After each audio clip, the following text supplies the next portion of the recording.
Black and white जमाना था।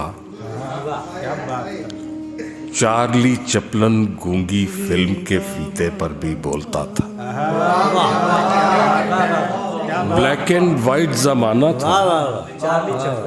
Charlie Chaplin गूंगी film के फीते पर भी बोलता था। क्या कहने, कम ऊंची दीवारों वाले छोटे घर थे और शहतूत पे बैठी चिड़िया गाना गाया करती थी। एक ग्रामोफोन पड़ा था बैठक में, क्या बात है, बहुत अच्छे। जिसके चाक पे घूमती सुई नगमों की तस्वीरें ऐसे खींचती थी। सुनने वाले मुगले आजम ख्वाब में जाकर देखते थे। क्या बात। सुनने वाले मुगले आजम ख्वाब में जाकर देखते थे। एक दूजे से जुड़ी हुई आबादी थी। बहुत अच्छी। दीवारों के कान थे, दरवाजों की आंखें थी।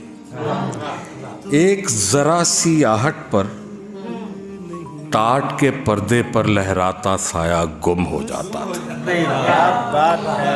और गली के मोड़ पे आकर मुड़ने वाला बुरके में लिपटी लड़की के दिल पर दस्तक देता था। देखे भाले रस्तों में भी कुछ अनजाने रास्ते थे।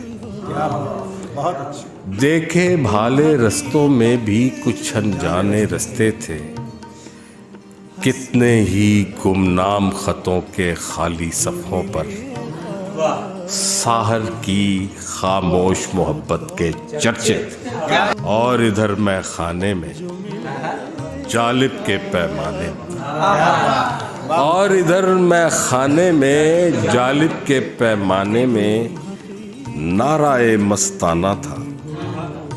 और रिंदों के दामन पर सुर्ख शराब के छींटे थे। गलियों और बाजारों में खलकत की आवाजें थीं। डरी डरी सरकारें थीं। जिंदा के दरवाजे पर फैज के धीमे लहजे में माजरा परवर नज़में थीं। क्या बात है।